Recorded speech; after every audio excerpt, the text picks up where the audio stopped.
Bapak Ibu, Recording in kita ketemu progress. lagi hari ini di kelas pasti ya. Dan hari ini kita spesial mau bahas tentang ESG, saham-saham ESG. Sebelum itu, perkenalkan dulu nama saya Syara Natasha, selaku Retail Research dari CGS International Sekuritas Indonesia. Dan hari ini berkesempatan untuk sharing ya ke Bapak Ibu sekalian terkait dengan ESG nih. Dan kira-kira apakah ESG itu jadi sebuah hal yang menarik untuk kita perhatikan lebih lanjut ke depannya? Nah, itu yang akan kita bahas hari ini ya. Untuk itu saya izin untuk share screen terlebih dahulu. Nanti untuk sesi 2 itu akan dibawakan oleh Mas Wisnu ya. Nanti mungkin akan fokus ke aplikasinya juga. Jadi mungkin kalau nanti ada yang mau tanya-tanya, itu bisa banget nih nanti. Oke, nah mungkin udah terlihat ya untuk dari gambarnya. Oke, hari ini kita mau bahas tentang ESG atau biasanya kita juga akrab dengan sebutan investasi hijau ya. Ini jadi sebuah satu langkah kecil sebenarnya ya untuk dampak yang lebih besar ke depannya. Dan hari ini mungkin kita awali dulu dengan sebuah data ya. Data statistik ini diambil dari Kesei di bulan Maret 2025. Jadi kalau diperhatiin ini literasi atau pemahaman keuangan masyarakat Indonesia ternyata masih terpusat di perbankan aja nih sekarang ya. Jadi kalau ditanya masyarakat Indonesia lebih nyaman untuk investasi, untuk taruh uangnya itu di mana? Di perbankan ya. Terus kalau ditanya lalu nextnya setelah perbankan masyarakat lebih tahu tentang apa sih? Lebih tahu tentang pegadaian ya, pergadaian. Mungkin salah satu yang paling terkenal itu dari Pegadaian nih. Jadi suka bolak-balik kalau butuh uang gadai barang ya. Entah emas, entah mungkin barang-barang elektronik. Nah, itu menempati posisi kedua terbesar. Dan mungkin bisa dibilang sangat kontras ternyata pasar modal itu letaknya di paling belakang atau malah bisa dibilang yang paling kecil ya dari total 9 jasa keuangan nih. Itu juga jadi alasan besar ya kenapa hari ini kita adain dari CGS Internasional Indonesia itu mengadakan kelas pasti untuk nasabah ya. Dan juga untuk teman-teman mungkin yang belum tergabung dan menjadi nasabah CGS Internasional Sekuritas Indonesia. Makanya untuk hari ini kita mau telah lebih lanjut nih terkait dengan pasar modal. Nah terutama mungkin fokusnya lebih ke arah investasi hijau. Oke, untuk dari investasi sendiri, kalau kita perhatikan ini merupakan sebuah aktivitas sebenarnya ya. Aktivitas dalam mengelola uang, sehingga uang tersebut bisa menghasilkan keuntungan di kemudian hari. Jadi kita taruh uang, nah nanti uangnya itu menghasilkan uang lagi, kurang lebih gitu. Oke, nah bedanya investasi biasa sama investasi hijau apa? Nah, ini yang akan kita bahas ya. Jadi kalau investasi hijau bisa dibilang ini merupakan kita memfokuskan investasi kita ke instrumen-instrumen yang lebih ramah lingkungan nih, entah mungkin proyeknya atau mungkin perusahaannya. Jadi investasi hijau ini merupakan bentuk penanaman modal ya, bentuk investasi yang diarahkan kepada sebuah proyek maupun ke sebuah perusahaan nih yang fokusnya itu untuk kepelestarian lingkungan dan juga keberlanjutan. Kalau ditanya emang tujuannya apa sih dari investasi hijau ini? Tujuannya sebenarnya simpel sih, untuk melakukan pembangunan untuk keselamatan manusia dan planet bumi. Mungkin jadi sebuah hal yang ini ya menarik. Kenapa itu jadi hal yang penting? Ini mungkin juga jadi sebuah latar belakang kenapa investasi hijau ini ada. Nah, perubahan iklim ya, ini jadi faktor utama dan yang terbesar bisa dibilang. Kenapa adanya sebuah investasi hijau ya, kenapa itu jadi sebuah hal yang penting. Mungkin kalau misalkan Bapak Ibu udah merasakan kadang-kadang cuaca itu udah nggak jelas ya, harusnya udah masuk musim kemarau, tapi kok malah masih hujan. Atau ketika musim kemarau kok panasnya malah gila-gilaan ya ternyata sekarang. Nah, ini sebenarnya merupakan sebuah dampak ya perubahan iklim maupun juga bisa dibilang pemanasan global. Ini kalau ditanya kenapa, ini memang karena adanya peningkatan gas rumah kaca nih. Jadi sebenarnya sederhananya nih Bapak Ibu, kalau matahari itu kan mantulin cahaya dan panas ya ke bumi. Nah itu bumi idealnya balikin lagi panasnya. Tapi ketika dibalikin, itu ketahan nih sama emisi-emisi yang udah dikeluarkan dari energi-energi fosil dan lain-lain ya. Dan ini bisa dibilang juga karena aktivitas manusia. Jadi ibaratnya panas yang harusnya dibalikin lagi keluar atmosfer itu malah ketahan nih di atmosfer. Jadi ibaratnya bumi kita malah ketahan, panasnya jadi makin panas. Nah, itu dia yang bikin kenapa terjadinya banyak tempat-tempat yang mungkin bisa dibilang jadi kering, terus sekarang juga cuacanya jadi nggak jelas ya, perubahan iklimnya nggak jelas, dan bisa dibilang ekosistem kita tuh rusak. Dan kalau ini terus berlanjut, bukan nggak mungkin ini juga mengancam keberadaan manusia juga, ya. Mungkin ini beberapa contoh hal yang bisa dibilang meningkatkan emisi gas rumah kaca ya, seperti pembakaran bahan bakar fosil untuk energi, lalu juga ada deforestasi, ya, pembakaran hutan, penebangan hutan. Kemudian yang juga nggak kalah penting adalah dari aktivitas industri dan juga pertanian ya, gunain pestisida dan juga lain-lain, pabrik. Itu jadi sebuah hal yang bisa dibilang meskipun menunjang juga keberadaan kita, tapi bisa dibilang dampaknya secara jangka panjang ini juga bisa merusak alam. Nah, itulah kenapa green investment atau investasi hijau itu ada. Nah, kalau kita ngomongin investasi hijau, kita nggak akan jauh-jauh dari sebuah kata ESG sebenarnya ya.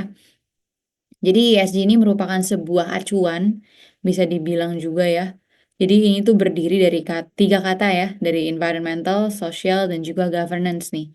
Ini merupakan sebuah standar yang udah diciptakan ya, di mana ini mengacunya sebuah proyek, perusahaan yang berkaitan dengan investasi hijau, itu keterlibatannya di tiga hal tadi, di environment, social, sama governance. Nah, bisa dibilang sebenarnya ini udah jadi sebuah metrik utama ketika sebuah bisnis atau perusahaan besar ini melakukan sebuah keputusan investasi. Atau bisa dibilang juga ini jadi sebuah referensi ya untuk para pemangku kepentingan seperti manajemen dan BOD untuk mengambil keputusan ke depannya nih terkait dengan strategi perusahaan ke depannya. Nah, mungkin kita akan bahas lebih lanjut ya terkait dengan tiga hal tadi. Yang pertama mungkin environmental. Ketika kita ngomongin tentang environmental, ini kita ngomongin terkait dengan keberlangsungan alam kita ya. Kalau kita ngomongin terkait dengan keberlangsungan alam, ini kita ngomongin tentang lingkungan nih. Benar-benar tentang alam. Gimana sebuah perusahaan bisa ngejaga biar aktivitas bisnisnya itu nggak mengganggu keberlangsungan alam dan ekosistem sekitarnya. Mungkin kalau perusahaan bank, mungkin kita ngerasa, oh dampaknya kayaknya nggak gitu banyak deh, kecil gitu ya. Nah, tapi mungkin yang lebih bisa dibilang sangat terlihat oleh mata itu mungkin lebih ke yang sektor-sektor energi ya, yang contohnya mungkin ada di sektor batu bara, minyak bumi, itu mungkin yang dampaknya akan cukup terlihat, terutama dari sisi pertambangan komoditas ya, emas, bauksit, nikel, itu kan mengeruk, ya kan? Kalau misalkan kita ingat, beberapa waktu lalu lagi heboh banget Save Raja Ampat. Nah, itu kan terkait lingkungan juga ya. Nah, itulah hal juga yang menjadi sebuah concern utama dalam ESG ini sebenarnya. Jadi gimana aktivitas setiap perusahaan apapun sektornya, ini akan diperhatiin nih. Apakah dia bisa mampu menjaga keberlangsungan alamnya atau enggak. Oke, itu untuk yang environmental. Lalu nextnya kita beralih ke sosial ya. Kalau kita ngomongin yang sosial, ini kita ngomongin terkait dengan hubungan perusahaan dengan stakeholders. Stakeholders itu bukan beda ya sama shareholders. Jadi kalau stakeholders ini lebih ke arah karyawannya, terus masyarakat luas, termasuk sampai mitra-mitranya, seperti pemasok ya, supplier. Termasuk juga mitra-mitra yang bersinggungan dengan aktivitas bisnis nih. Meskipun nggak terkait, tapi ibaratnya lingkungan mereka tinggal itu ada di dekat aktivitas bisnisnya ya. Jadi ke masyarakat sekitar. Mungkin ini salah satu hal yang paling dikenal, itu sering banget perusahaan-perusahaan besar biasanya suka ngadain CSR ya. Datang-datang ke misalkan pedesaan-pedesaan atau mungkin ngasih edukasi-edukasi. Nah, itu bentuk cara mereka menerapkan ESG di bagian sosialnya ini. Nah, untuk dari sosial ini sendiri, perusahaan itu perlu nih menjalin hubungan yang baik ya ke setiap stakeholders yang ada untuk menjaga nih. Jadi bukan cuma environmental aja, tapi gimana caranya agar perusahaan mereka itu bisa bermanfaat ke manusia langsung ya. Mungkin nggak langsung lewat produk yang mereka jual, tapi gimana caranya mereka untuk jaga hubungannya dengan baik ya. Contoh misalkan perusahaan-perusahaan tambang. Itu banyak banget dari perusahaan-perusahaan tambang tersebut yang mempekerjakan masyarakat sekitarnya nih, ya. Jadi itu kan jadi nilai plus untuk masyarakat sekitar, yang mungkin awalnya merasa terganggu karena tiba-tiba kok di dekat rumah mereka itu jadi ada pembangunan atau mungkin jadi ada pengerukan komoditas ya, yang tentunya itu akan mengganggu aktivitas keseharian ya. Tapi itu akan diimbangi juga nih ketika mereka atau masyarakat sekitar itu dilibatkan untuk ada dalam aktivitas bisnis. Lalu kita lanjut lagi, itu untuk sosial, kita lanjut ke governance ya. Ini ke poin ketiga. Kalau kita ngomongin tentang governance, ini kita ngomongin dari sisi perusahaannya ya. Kalau environmental dan sosial, environmental kita ngomongin keluar, sosial kita ngomongin dari luar ke dalam, sorry dari dalam ke luar. Nah kalau dari governance ini kita ngomongin sisi dalamnya perusahaan aja. Jadi bagaimana nih untuk dari manajemennya ini bisa mengelola ya perusahaan dengan baik ya, atau biasanya kita kenal dengan istilahnya itu good corporate governance. Ini biasanya termasuk dari transparansi nih, siapa yang memimpin perusahaan, lalu seperti apa mereka bisa melakukan yang namanya kontrol internal ya, dan adanya transparansi atau enggak dalam bisnisnya. Mungkin kalau kita ngomongin tentang governance, ini jadi sebuah concern yang besar, terutama untuk para investor-investor kakap ya. Mungkin kalau investor kakap yang saya maksud itu lebih ke arah dana pensiun, lalu asuransi ya, di mana biasanya ini merupakan sebuah perusahaan yang mengelola dana ya untuk diinvestasikan. Nah, ini bisa dibilang masuk ke investor-investor kakap nih, di mana biasanya governance itu jadi hal yang bisa dibilang sangat penting dan sangat dilihat ya. Track record manajemennya seperti apa, apakah mungkin ada yang pernah masuk penjara terkait dengan kriminalitas dan lain-lain. Nah, itu hal-hal yang jadi concern utama dari ESG-nya untuk dipantau lebih lanjut nih. Apakah ke depannya akan membahayakan untuk dari sisi kinerja bisnis perusahaan yang mau diinvestasikan itu atau enggak. Nah, jadi 3 hal ini merupakan komponen utama dan bisa dibilang, mmm, hal yang dianggap ini mampu ya untuk menjaga sustainability atau keberlangsungan nih, bukan hanya alam tapi juga manusia. Oke, kita lanjut lagi. Jadi di balik ESG ini sebenarnya ada target ya. Jadi targetnya ini dinamakan Sustainable Development Goals. Ini tuh terdiri dari 17 tujuan sebenarnya dan kalau diperhatiin dirinci lebih lanjut, ini yang mencangkup 169 target yang direncanakan ini akan tercapai 5 tahun lagi atau di 2030 mendatang. Di mana memang kalau untuk dari SDG ini disepakati oleh PBB ya, yang di mana Indonesia juga termasuk di dalamnya, ini disepakati di tahun 2015 lalu nih. Nah, tapi mungkin kita rekap dikit ya, kalau dari SDG ini sebenarnya bisa disederhanakan menjadi kurang lebih ada 5 ya, 5 kategori ya. Yang pertama mungkin dari sisi people, di mana kalau untuk dari people ini tujuannya adalah mengakhiri kemiskinan nih dan juga kelaparan, serta menjamin untuk dari martabat dan kesejahteraan orang banyak ya. Mungkin ini berkaitan juga dengan tadi tuh poin kedua ya, selain environmental itu juga ada sosial ya. Ini people termasuk di sana. Lalu ada planet ya. Kalau dari sisi planet ini balik ke environmental ya, ngomongin tentang alam. Gimana caranya nih manusia, investor itu bisa melindungi iklim dan sumber daya alam, serta juga bisa dibilang menjaga keberlangsungan alam. Lalu next, ini yang ketiga ada prosperity ya. Kalau kita ngomongin prosperity, ini kok kita ngomongin tentang perekonomian nih ya, kesejahteraan. gimana perkembangan ekonomi, sosial, dan teknologi ini bisa selaras dengan alam. Dan juga tentunya endingnya itu juga sama ya, menyejahterakan manusia. Kemudian yang keempat, ini ada peace, dimana kalau peace ini kita ngomongin bagaimana dengan investasi yang udah dibuat dengan 3 struktur tadi, environmental, social, governance, ini bisa membantu terjadinya masyarakat yang damai, adil, dan juga inklusif ya. Lalu yang terakhir, yang kelima, ini kategorinya itu juga ada partnership nih, di mana ini tujuannya mengimplementasikan pembangunan yang berkelanjutan. Caranya gimana? Dengan melakukan kemitraan global ya.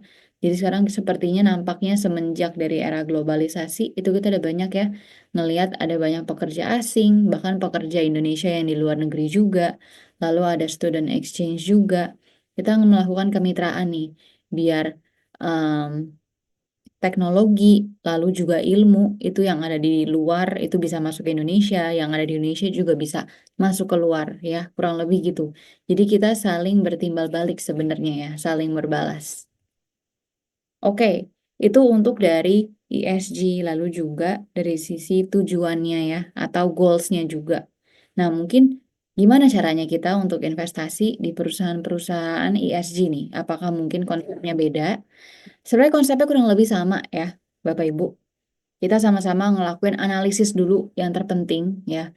Kalau analisa saham biasa kan kita perlu cek dari sisi keuangan, terus kita lihat sektor industrinya gimana, modal bisnisnya apa. Kemudian yang terpenting prospek usaha ke depannya akan seperti apa. Nah, di ESG itu juga sama, akan tetap penting juga hal yang tadi. Tapi ada hal juga yang perlu jadi tambahan concernnya nih, yaitu dari environmental, social, dan governance. Nah, harapannya memang ketika kita melakukan ESG ini sebenarnya kita bisa mendapatkan return yang lebih tinggi nih sebagai atau selaku investor. Karena biasanya emang perusahaan-perusahaan yang udah menerapkan ESG dengan baik, ini biasanya emang perusahaan-perusahaan besar ya. Dan perusahaan-perusahaan besar biasanya yang udah dewasa juga, yang udah mature, ini biasanya udah punya kinerja keuangan yang jauh lebih baik dan tentunya tahan banting ya ketika ada krisis atau ada ketidakpastian global. Apakah tidak akan terimbas? Tentu akan terimbas ya. Tapi tentu dampaknya akan jadi jauh lebih minim ya. Dan ini tentunya akan melindungi investor juga nih untuk di waktu yang panjang. Nah, untuk itu, jadi emang harapannya untuk dari investasi ESG ini adalah ketika kita investasi, kita bukan cuma mikirin terkait dengan return kita aja, tapi karena kita milih nih perusahaan-perusahaan mana yang ternyata udah menerapkan ESG, harapannya adalah investasi kita itu digunakan dengan baik, sehingga bisa menjaga keberlangsungan hidup masyarakat dan juga planet kita. Mungkin pertanyaannya adalah, emang sepenting itu ya ESG untuk perusahaan? Nah, mungkin ini akan kita bahas ya sedikit. Ini sangat bermanfaat untuk dari sisi perusahaan, karena ada 3 hal sebenarnya ya. Yang pertama, ini perusahaan bisa mengelola resiko yang ada dan mengambil peluang nih. Tentunya dari 2 hal tersebut ini bisa meningkatkan efisiensi dan juga produktivitas ya. Karena kita tahu kalau kita ngomongin terkait dengan peluang, namanya sebuah bisnis itu akan selalu dinamis ya Bapak Ibu. Dan tentunya ESG itu kan punya banyak standar dan juga peraturan ya. Dan bahkan nggak menutup kemungkinan nanti mungkin standarnya akan bertambah. Dan ini tentunya juga akan membuat terjadinya perubahan ya dari sisi emiten atau perusahaan tersebut. Sehingga ada inovasi-inovasi baru yang terjadi dan tentunya inovasi itu merupakan salah satu hal yang bisa dibilang jadi salah satu penyebab ya, kenapa sebuah bisnis itu masih bisa sustain. Itu alasannya kenapa ESG itu jadi cukup penting untuk perusahaan. Lalu yang kedua ini untuk menjaga reputasi perusahaan ya.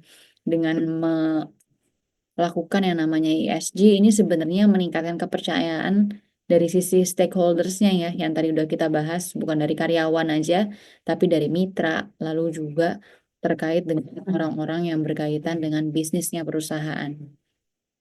Kemudian yang ketiga lebih adaptif nih, terkait dengan perubahan atau peraturan dan regulasi baru. Karena perusahaan-perusahaan yang udah menerapkan ESG tentunya ini udah punya standar ya untuk menjalankan strategi, lalu juga aktivitas bisnisnya.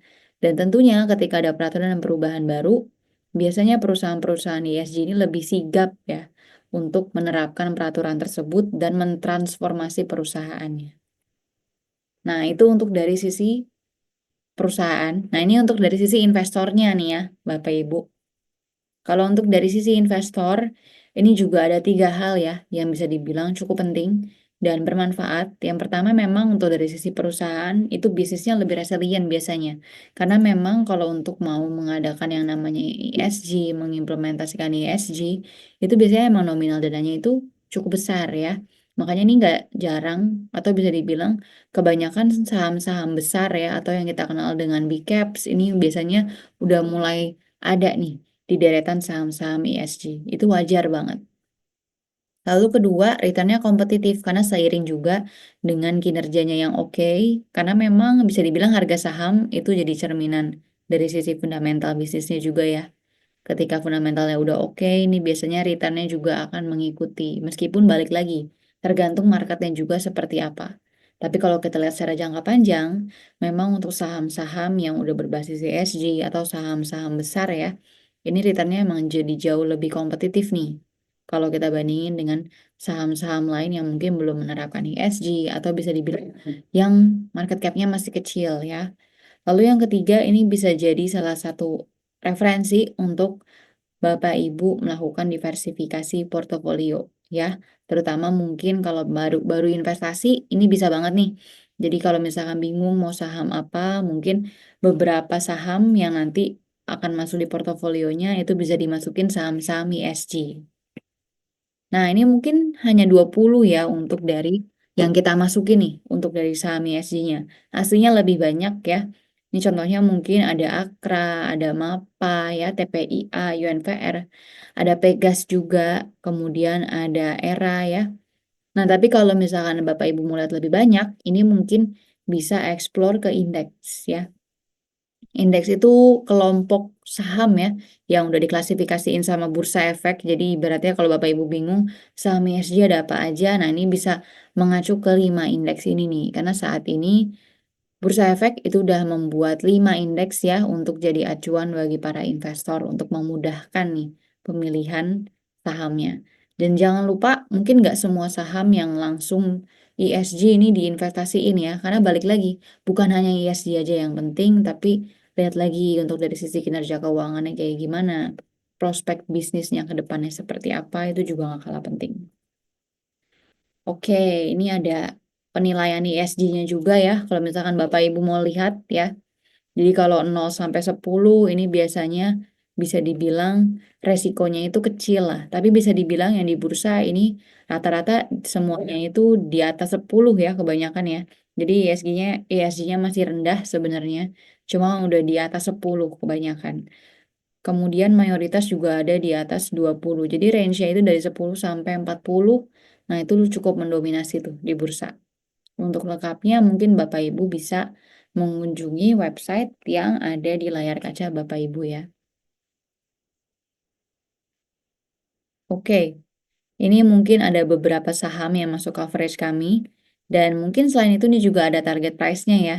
Dan ini saham-saham yang udah menerapkan ESG nih untuk dari aktivitas bisnisnya. Jadi mungkin ada BBNI di mana memang untuk target price-nya itu di 5.600 ya.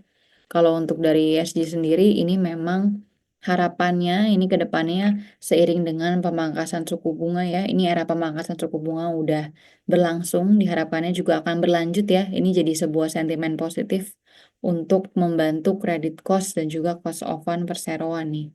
Jadi ini bisa dibilang akan menopang untuk dari kinerja profitabilitas ke depannya. Lalu ada Pegas juga, nih kalau Bapak Ibu perhatiin hari ini Pegas juga naik ya. Nah ini kalau untuk dari Pegas ini target price-nya di 1.400 ya. Rekomendasinya masih add, dan kalau untuk dari Pegas ini bisa dibilang memang kalau dari research note-nya itu cukup kuat ya di tengah kondisi makroekonomi yang bisa dibilang lemah.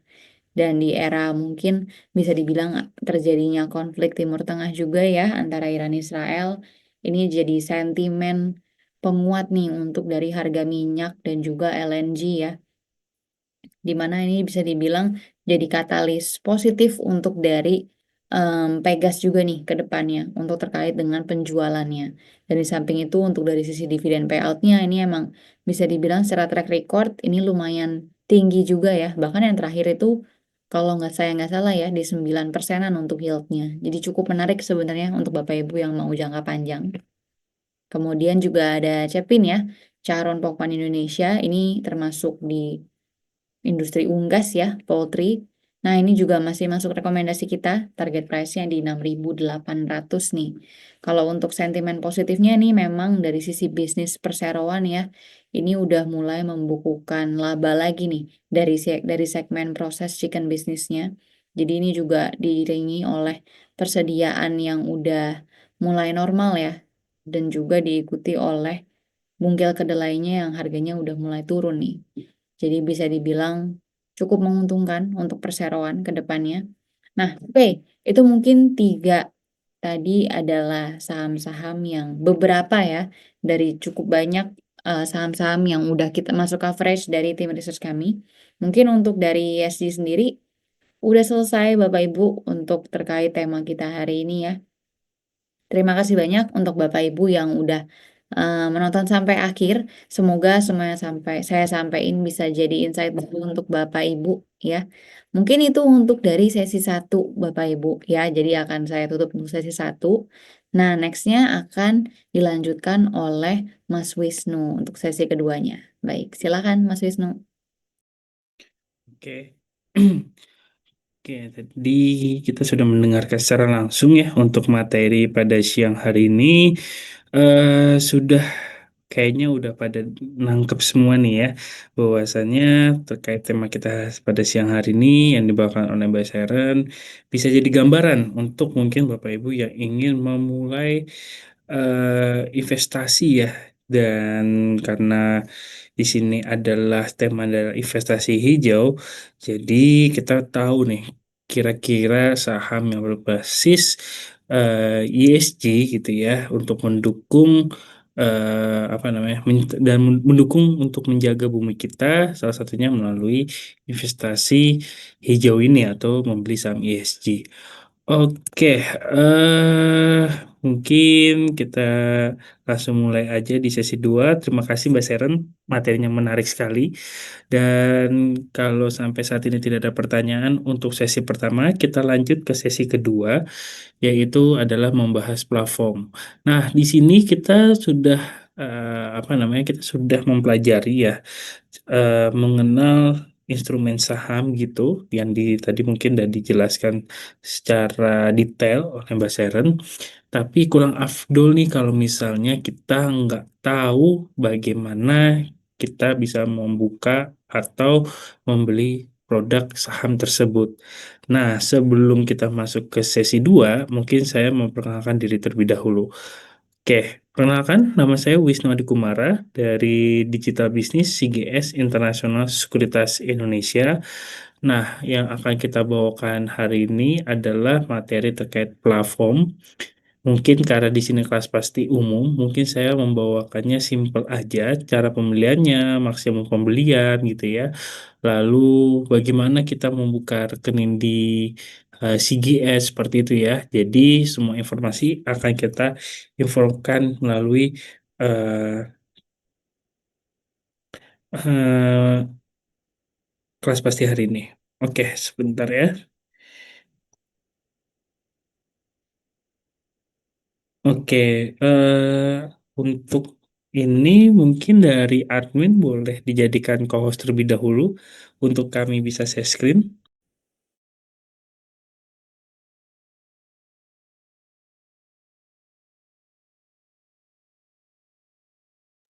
Oke, sambil menunggu kita menjadi co-host ya, mungkin saya memberikan informasi terkait eh, website kita dan lain sebagainya. Jadi Bapak Ibu semua, jadi kalau misalnya kita pengen mengetahui semua informasi seperti kelas edukasi, promo, lalu kita juga ada les Instagram gitu ya. Jadi bisa diakses melalui sosial media ataupun melalui website kita. Dan kita juga biasanya memberikan rekomendasi ya, rekomendasi harian. Kita akan memberikannya pagi hari sebelum market buka gitu ya. Dan di sore hari kita juga akan ada review terkait rekomendasi kita yang kita sudah share ke Bapak Ibu semua, bagaimana sentimen atau berita atau update-nya terkait rekomendasi yang tadi pagi kita kirim. Nah, itu bisa diakses melalui Telegram ya. Jadi untuk informasi terkait sosial media kita bisa kunjungi website kita di cgsi.co.id, dan untuk kelas edukasi seperti ini tentunya bisa diakses juga melalui website juga, dan mungkin saya langsung arahkan dulu ya bagaimana dan di mana untuk website kita. Oke, seperti yang ditampilkan layar kaca, Bapak Ibu semua mungkin yang pengguna handphone atau pengguna laptop, jadi kurang lebih seperti ini ya tampilannya.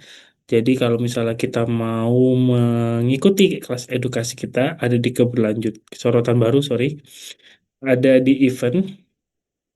Nah, di sini kita ada informasi terkait event-event kita. Di sini di hari Jumat kemarin tuh kita ada kelas pasti untuk nasabah ya. Jadi pembahasannya mungkin juga lebih spesifik gitu ya. Makanya tema kita itu lebih bisa bervariatif gitu ya, atau lebih bahas market atau cara analisa teknikal dan fundamental. Nah, Mbak Sarah juga hari Jumat kemarin membahas terkait analisa fundamental, membaca laporan keuangan gitu ya. Dan di sini kita di tanggal 2 Juli kita ada SPM ya. Jadi kita membahas basic. Jadi kalau misalnya pengen datang atau mau join masih ada kesempatan gitu ya untuk mengikuti SPM ini. Jadi kita biasanya berkolaborasi dengan Bursa Efek Indonesia, dan kebetulan di hari ini berarti tanggal 2 ya. Berarti tanggal 2 itu masih minggu depan ya. Di hari Rebo ya, itu kita ada SPM yang dibawakan oleh bursa dan maupun dari CGS dari Mas Ade ya. Nah, pembahasan di situ sebenarnya simple gitu ya, pengenalan produk. Biasanya bursa memberikan update dari jumlah investor atau bagaimana membeli produk, terus berapa persentase tingkat risiko dan lain sebagainya. Biasanya bursa presentasikan dengan basic ya, dan yang kedua dari mungkin dari Mas Ade memberikan gambaran kurang lebih sama cara menggunakan platform, lalu cara buka rekening dan lain sebagainya. Nah, di sini tentunya yang belum buka rekening di CGS itu bisa kesempatan mendapatkan voucher investasi dan sertifikat ya, e-sertifikat. Jadi masih ada kesempatan Bapak Ibu untuk bisa mendaftar SPM ini online, bisa diakses dimanapun, kapanpun gitu ya, tanpa repot, bisa menggunakan mobile ataupun desktop. Pastikan menggunakan Zoom ya. Jadi download dulu aplikasi Zoom-nya. Dan di sini juga kita biasanya SPM itu mengadakan secara offline. Nah, kalau kebetulan di tanggal 2 Juli ini kita mengadakannya secara online. Dan kita mulai untuk SPM ini jam 1 siang. Oke, untuk buka akun, Bapak Ibu bisa klik di sini. Nah, jadi buka rekening kita tuh secara online, gampang ya. Jadi bisa diakses dimanapun. Mungkin saat ini yang lagi ngikuti kelas pasti, boleh dicek atau langsung ke browser, ke register di cgsi.co.id, dan pastikan masukkan alamat email yang aktif, password gitu ya, dan konfirmasi password, dan nanti ada notifikasi dari email, lalu klik link aktivasi dan silakan melanjutkan pembuka rekening dengan mengisi data diri, pekerjaan, dan lain sebagainya. Dan proses ini, pembuka rekening ini 1 kali 24 jam jika tidak ada kendala ya. Jadi kalau misalnya datanya sesuai, lalu tantangan sesuai dengan KTP dan lain sebagainya, 1 kali 24 jam akun Bapak Ibu akan langsung diproses, dan keesokan harinya gitu ya, atau paling lambat 2 hari kerja gitu ya, itu Bapak Ibu akan mendapatkan nomor RDN atau rekening dana nasabah. Itu adalah untuk kita apa namanya, deposit saldo kita di CGS seperti itu ya, nanti bisa ditransfer aja nomor RTN-nya. Lalu yang kedua akan dikirimkan user ID, password, dan PIN seperti itu. Nah, tentunya pembuka rekening ini bisa dibantu oleh tim CS kita ya. Jadi bisa hubungin aja WhatsApp ataupun by email dan pastikan hubunginya di jam kerja ya. Dari hari Senin sampai hari Jumat pukul 8.30 sampai 16.30 waktu Indonesia Barat. Jadi apa namanya? Jangan lupa ya untuk membuka rekening bagi Bapak Ibu yang sudah bagi Bapak Ibu yang belum buka rekening di CGS Internasional.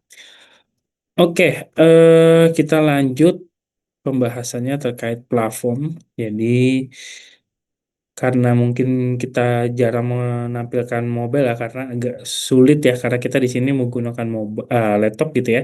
Jadi kita akan membahas melalui website aja.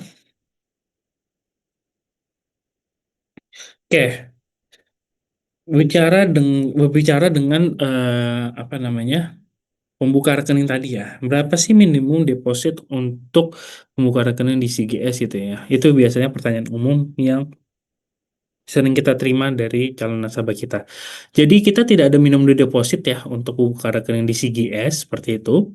Dan kalau misalnya tadi mengikuti SPM bahkan kita depositkan seperti itu ya. Jadi bisa dari duit deposit itu kita bisa melakukan transaksi tentunya dengan saham-saham tertentu dengan nominal mungkin sekitar di bawah di sekitar range 50 sampai 100 gitu ya.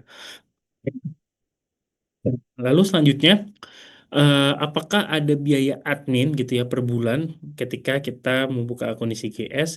Nah, tentunya kita tidak ada biaya admin per bulan gitu ya. Jadi bersifat free, misalnya Bapak Ibu melakukan deposit sebesar 10 juta, bahkan maka 10 juta itu tidak akan berkurang gitu ya atau bertambah. Nah, kita akan mengenakan Bapak Ibu ketika melakukan transaksi. Nah, di situ ada fee beli dan fee jual. Nah, berapa sih biaya fee beli atau fee jual di CGS gitu ya? Nah, fee beli itu di 0,1815%, fee jualnya itu di 0,2815%, seperti itu. Nah, di situ nanti kita akan tampilkan nih, ketika kita melakukan transaksi itu ada biaya komisinya. Oke, di sini kita lihat ini adalah versi website dan banyak informasi yang ditampilkan di sini. Bapak Ibu bisa cek gitu ya. Jadi yang pertama ini adalah limit, portfolio value, dan unrealized gain ataupun loss. Oke, ini adalah limit Bapak Ibu. Buying powernya adalah limit. Jadi limit ini biasanya digunakan untuk akun reguler. Jadi kita di sini tuh ada dua akun, ada akun reguler dan akun syariah. Nah, kalau akun reguler ini tentunya kita bisa menggunakan fasilitas limit tersebut. Nah, digunakannya sebagai contoh adalah ketika kita ingin transaksi dananya melebihi dari apa namanya? Melebihi dari cash yang ada di RDN. Nah, limit ini bisa kita gunakan untuk bisa melakukan transaksi saham tersebut, gitu ya. Tapi perlu diperhatikan ketika menggunakan limit ini. Yang pertama adalah ketika kita menggunakan limit ini, pastikan di T+2 Bapak Ibu melakukan deposit senilai limit yang digunakan, gitu ya. Kenapa? Karena kalau misalnya tidak melakukan deposit maksimum 2 T+2, maka di T+3 akan digunakan bunga dan di T+4 akan dijual paksa dari saham tersebut yang kita beli menggunakan limit. Nah, pastikan kalau misalnya kita menggunakan limit itu adalah transaksi kita jangan sampai dijual di keesokan harinya. Disarankan dijual di hari yang sama gitu ya. Karena settlement date-nya itu adalah T+2. Nah, kalau misalnya kita beli limit di hari ini dan dijual besok, maka terhitungnya adalah T+3 gitu ya. Karena dijualnya adalah kita membaca dari sisi buy. Kalau misalnya jual besok kan kita tetap ngebaca settlement-nya mundur 1 hari. Jadi T+3 dan itu potensi dikenakan bunganya seperti itu. Jadi limit ini bersifat urgent ya ketika kita ingin melakukan transaksi. Mungkin kalau misalnya sahamnya runningnya tinggi gitu atau misalnya running gitu ya cepat gitu ya. Kita pengen all in gitu ya atau misalnya kita pengen maksimalkan transaksi kita gitu karena sahamnya bagus atau menarik. Limit bisa menjadi alternatif gitu ya. Karena kalau kita proses deposit, takutnya kita kehilangan momentum. Lalu yang kedua ada portfolio value. Jadi kalau misalnya kita udah mempunyai aset dalam bentuk saham gitu ya. Sebagai contoh misalnya kita punya aset 500 juta gitu ya. 500 juta. nanti dia akan berkurang atau bertambah aset kita ketika saham yang kita miliki di portofolio itu naik ataupun turun. Jadi dia sudah terupdate secara real time tergantung dari average kerugian ataupun kerugian kita. Nah, sebelahnya makanya kita ada unrealized gain ataupun loss. Berarti kalau kita lihat di sini portfolio value ditambah dengan kerugian kita harusnya eh, modal kita itu kira-kira hampir 400.000 gitu ya. Jadi kalau misalnya kita lihat di sini loss kita itu sebesar 61.000 dengan persentase kerugian secara keseluruhan itu sekitar hampir 14%. Nah, yang perlu diperhatikan adalah biasanya nasabah itu ketika lihat portofolio gitu ya, wah warna merah nih, rugi gitu ya. Psikologis kita langsung down gitu ya. Nah, selama kita belum menjual saham itu gitu ya ke market, kita belum menyatakan rugi sebenarnya. Kecuali kalau misalnya, oh yaudah saya jual semua sahamnya yang ada di portofolio gitu ya, kerugiannya saya tanggung gitu. Nah, itu berarti kita sudah merealisasikan kerugian kita atau keuntungan kita. Selama masih unrealized, kita masih punya portonya, masih ada kesempatan naik sahamnya gitu ya yang ada di porto, kita belum menyatakan untung ataupun rugi. Seperti itu. Jadi eh kalau misalnya mungkin Bapak Ibu tipenya adalah investasi jangka panjang gitu ya, dan melihat potensi saham tersebut naik gitu ya ke depannya, harusnya tidak perlu khawatir gitu ya, kecuali misalnya kita trader, misalnya lebih tepatnya jangka pendek, nah itu bisa dianggap kalau misalnya kita tuh bisa potensi rugi gitu ya, karena tipe kita adalah transaksi cepat atau misalnya jangka pendek. Oke, lalu kita ke bawah itu ada ISG atau composite. Nah, kalau kita lihat di sini ISG kita turun hampir 2% gitu ya. Sekarang di harga 6.778 ya. 6.782 dia bergerak secara aktif gitu ya. Nah, di sebelahnya itu ada volume, value, dan frekuensi gitu ya. Nah, kalau volume itu terjadi transaksi saham, kalau value adalah cash-nya gitu ya, atau value-nya dari keseluruhan saham atau transaksi saham yang ada di SG kita. Kalau frekuensi itu adalah berapa kali ditransaksikan dalam satu hari SG ini, gitu. Nah, lalu di bawah itu ada market info atau 4 order book. Nah, 4 order book ini kita bisa melakukan transaksi saham gitu ya. Jadi kita bisa setting nih, atau kita bisa milih saham apa aja yang ingin ditransaksikan. Nah, di sini ada MDKA, BMRI, dan BRIS gitu. Nah, mungkin saya akan menjelaskan salah satu order book ya. Mungkin di sini kan banyak angka, mungkin saya akan jelaskan secara detail ya.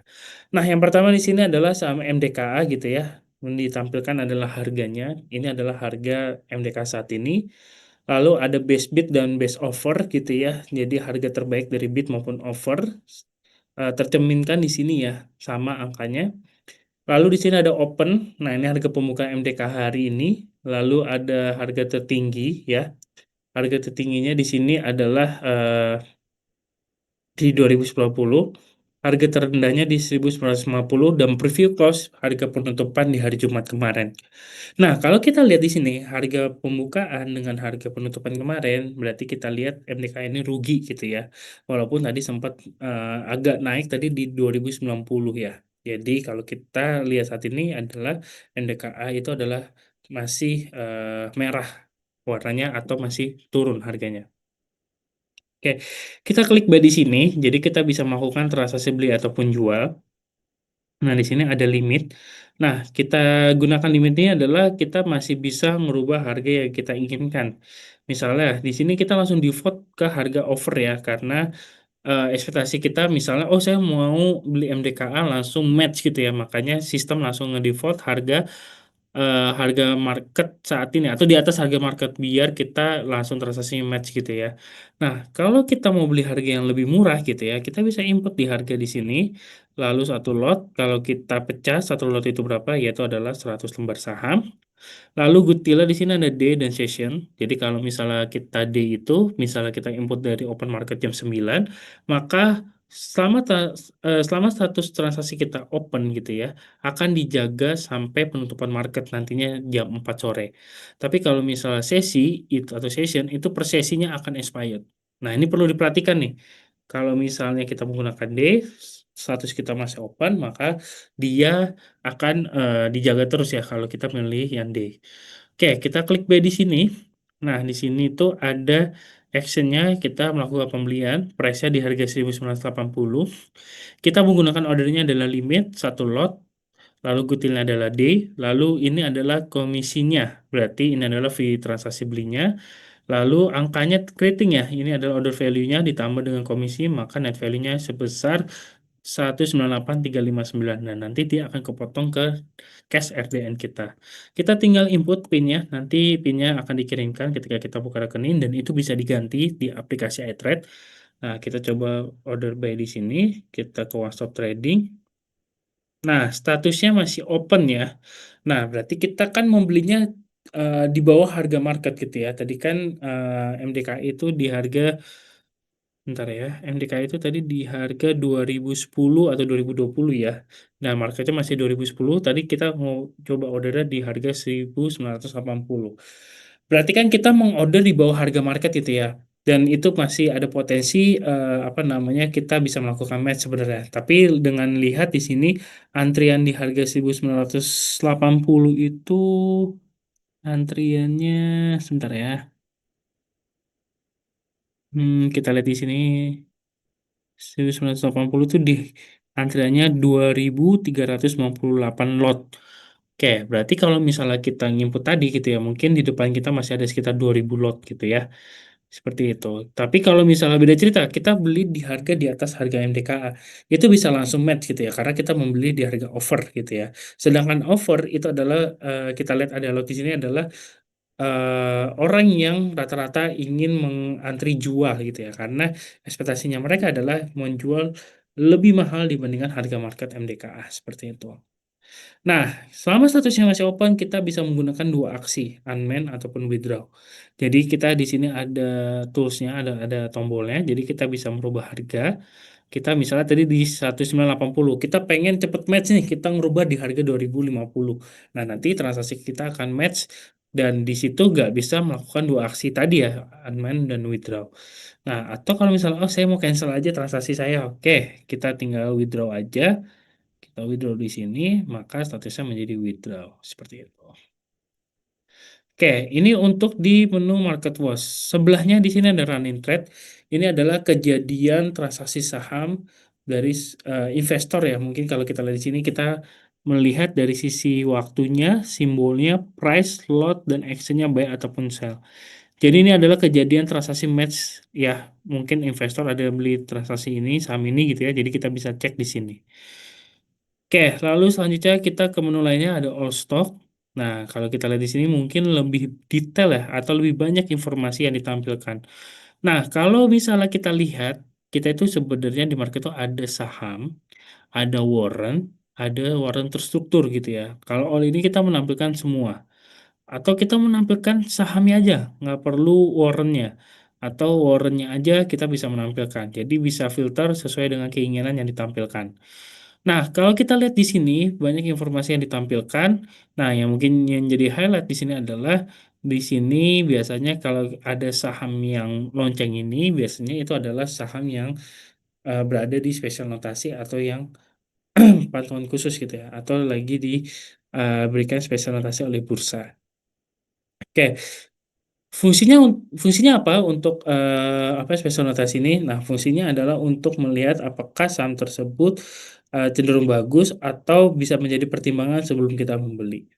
Nah, kalau kita klik di sini kita ada kelihatan ya special notasi yang diberikan oleh bursa itu apa. Ini ada saham Goto. Kalau kita lihat di sini ada kodenya K, listed companies on the new economic boards that have multiple voting rights share. Jadi kalau kita lihat di sini apa ya saham Goto itu kemilikan satu saham itu bisa voting lebih dari satu suara seperti itu ya. Dan biasanya dan biasanya special notasi dari saham-saham itu berbeda-beda. Tapi nggak semua saham diberikan special notasi gitu ya. Nah, untuk melihat dari special notasi adalah dari gambar lonceng ini seperti itu. Nah, yang kedua yang jadi highlight di menu ini adalah cash map ya untuk melihat net buy ataupun net sell. Jadi kita bisa mengecek cenderung lebih banyak net buy ataupun net sell dari saham tersebut di hari ini. Oke, selanjutnya di sini ada Global Market Summary. Nah, kita bisa melihat indeks yang ada di luar selain IHSG gitu ya. Jadi, Bapak Ibu nggak perlu cek melalui Google dan sebagainya. Di Atlas pun juga kita bisa mengecek. Termasuk kita juga mengupdate harga komoditis juga. Jadi, Bapak Ibu bisa cek melalui Atlas ini. Oke, selanjutnya di sini ada heat map. Nah, heat map ini, jadi kalau misalnya saham itu adalah di apa namanya, dimasukkan dalam beberapa sektor. Mungkin gampang adalah kalau misal BBCA, BBRI, BMRI itu masuk sektor perbankan gitu ya. Lalu BRMS, Antam dan lain sebagainya masuk ke basic materials dan energi gitu ya. Itu masuk dalam saham-sahamnya adalah ada Adro, Raja dan lain sebagainya, PTBA. Oke, di sini di heat map ini kita bisa melihat apa sih? Yang pertama bisa melihat market cap, mana yang cenderung lebih besar gitu ya, atau volumenya, atau frekuensinya gitu ya. Jadi untuk melihat mana nih yang lebih besar dari sektor yang ditampilkan di heat map ini. Oke, kita bergeser lagi di sini ada trade dan one stop trading. Jadi kalau misalnya kita lihat di sini, tadi kita udah di menu ini ya untuk melakukan transaksi. Mungkin kita bergeser untuk melihat portofolio saham yang kita miliki. Nah, di sini ada banyak ya, ada beberapa saham yang kita miliki, ada net balance-nya, kepemilikan kita dalam bentuk lot gitu ya. Lalu di sini ada marketnya, harga market saat ini, dan di sini ada harga modal kita ketika kita membeli saham gitu ya. Lalu ada gain less atau loss dalam bentuk value-nya dan persentasenya. Dan di bawah ini sudah terakumulasi secara keseluruhan, sudah ter-average gitu ya dari keuntungan kita dengan kerugian kita, lalu persentasenya seperti itu. Jadi untuk melihat aset kita ada di menu portofolio. Next, di sini kalau mau lihat dana yang tersedia di RDN, ini ada di menu account summary. Kita bisa cek di sini kalau tadi buying power kita udah jelasin, market value itu sama dengan portfolio value. Lalu kalau total aset itu adalah akumulasi dari current balance dengan market value, maka totalnya adalah sebesar 503.000. Current balance dan available balance kita lihat nggak ada perbedaan dari angkanya, tapi akan berbeda kalau transaksi kita match. Yang update duluan adalah current balance, tapi kalau available balance itu harus menunggu T+2 terlebih dahulu.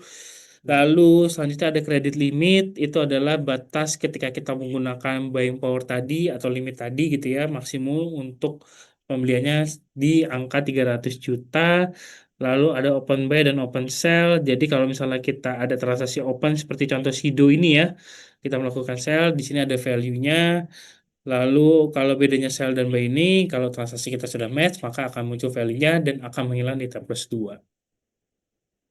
Oke, lalu selanjutnya kalau kita mau melihat histori transaksi kita yang mungkin 1 tahun terakhir atau bulan lalu dan lain sebagainya, kita bisa cek di order search, kita bisa filter by sahamnya apa, atau kita mau lihat secara keseluruhan dengan difilter tanggalnya dari Januari sampai hari ini itu juga bisa. Jadi monggo kira-kira kebutuhannya apa nih untuk mengecek histori transaksi secara keseluruhan atau per sahamnya aja.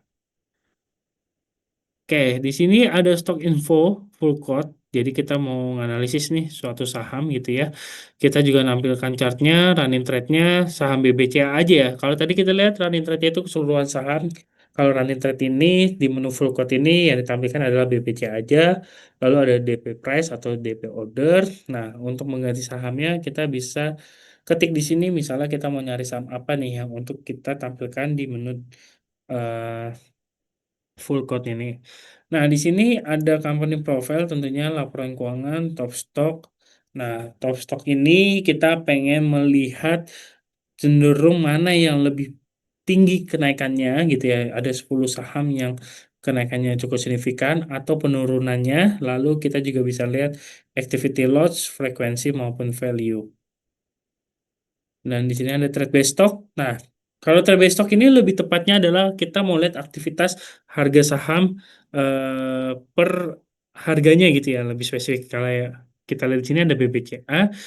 Dari harga yang ditampilkan, kita bisa melihat frekuensi, volume, dan value. Mana yang lebih besar gitu. Lalu kita bisa melakukan penarikan dana yang ada di RDN. Tadi kita udah cerita ya bagaimana melakukan deposit. Lalu kalau misalnya dana yang ada di RDN, kita bisa tarik, nanti akan ditransfer ke rekening tabungan, cut off time-nya jam 12. Jadi dana yang tersedia itu kita bisa melakukan penarikan secara keseluruhan. Misalnya ada 10 juta, kita bisa lakukan tarik secara keseluruhan, seperti itu. Lalu di sini ada news gitu ya. Lalu di sini ada chart, jadi kita bisa melihat pergerakan saham secara keseluruhan. Lalu kita bisa merubah temanya gelap seperti ini atau terang. Dan untuk mengganti password, di sini kita bisa mengganti password, PIN, ataupun keduanya. Seperti itu. Oke, sampai sini ada yang ingin ditanyakan?